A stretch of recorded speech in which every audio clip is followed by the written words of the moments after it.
Chapter 18.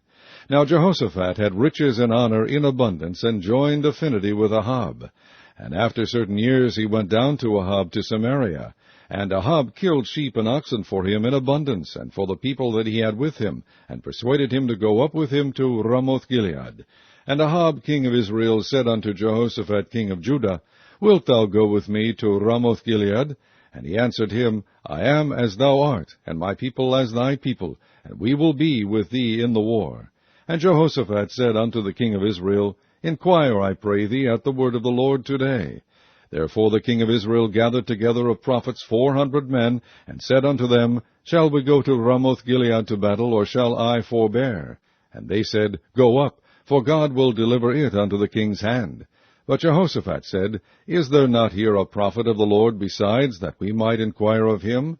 And the king of Israel said unto Jehoshaphat, There is yet one man by whom we may inquire of the Lord, but I hate him, for he never prophesied good unto me, but always evil. The same is Micaiah the son of Imlah. And Jehoshaphat said, Let not the king say so.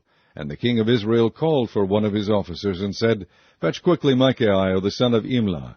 And the king of Israel and Jehoshaphat king of Judah sat either of them on his throne, clothed in their robes. And they sat in a void place at the entering in of the gate of Samaria, and all the prophets prophesied before them. And Zedekiah the son of Kenaanah had made him horns of iron, and said, Thus saith the Lord, With these thou shalt push Syria until they be consumed. And all the prophets prophesied so, saying, Go up to Ramoth-Gilead and prosper, for the Lord shall deliver it into the hand of the king. And the messenger that went to call Micaiah spake to him, saying, Behold, the words of the prophets declare good to the king with one assent. Let thy word therefore, I pray thee, be like one of theirs, and speak thou good. And Micaiah said, As the Lord liveth, even what my God saith, that will I speak. And when he was come to the king said unto him, Micaiah, shall we go to Ramoth-Gilead to battle, or shall I forbear? And he said, Go ye up and prosper, and they shall be delivered into your hand. And the king said to him, How many times shall I adjure thee that thou say nothing but the truth to me in the name of the Lord? Then he said, I did see all Israel scattered upon the mountains, as sheep that have no shepherd.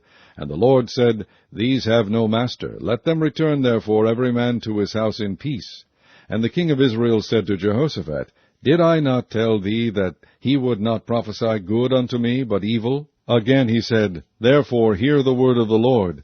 I saw the Lord sitting upon his throne, and all the host of heaven standing on his right hand and on his left. And the Lord said, Who shall entice Ahab king of Israel, that he may go up and fall at Ramoth-Gilead? And one spake, saying after this manner, and another saying after that manner. Then there came out a spirit, and stood before the Lord, and said, I will entice him. And the Lord said unto him, Wherewith? And he said, I will go out and be a lying spirit in the mouth of all his prophets. And the Lord said, Thou shalt entice him, and thou shalt also prevail. Go out and do even so. Now therefore, behold, the Lord hath put a lying spirit in the mouth of these thy prophets, and the Lord hath spoken evil against thee. Then Zedekiah the son of Kenaanah came near, and smote Micaiah upon the cheek, and said, Which way went the Spirit of the Lord from me to speak unto thee? And Micaiah said, Behold, thou shalt see on that day, when thou shalt go into an inner chamber to hide thyself. Then the king of Israel said, Take ye Micaiah, and carry him back to Ammon the governor of the city, and to Joash the king's son, and say, Thus saith the king, Put this fellow in the prison, and feed him with bread of affliction, and with water of affliction, until I return in peace. And Micaiah said, If thou certainly return in peace, then hath not the Lord spoken by me? And he said, Hearken, all ye people. So the king of Israel and Jehoshaphat the king of Judah went up to Ramoth-Gilead. And the king of Israel said unto Jehoshaphat, I will disguise myself, and will go to the battle, but put thou on thy robes. So the king of Israel disguised himself, and they went to the battle. Now the king of Syria had commanded the captains of the chariots that were with him, saying, Fight ye not with the small or great, save only with the king of Israel. And it came to pass, when the captains of the chariots saw Jehoshaphat, that they said, It is the king of Israel. Therefore they compassed about him to fight. But Jehoshaphat cried out, and the Lord helped him, and God moved them to depart from him.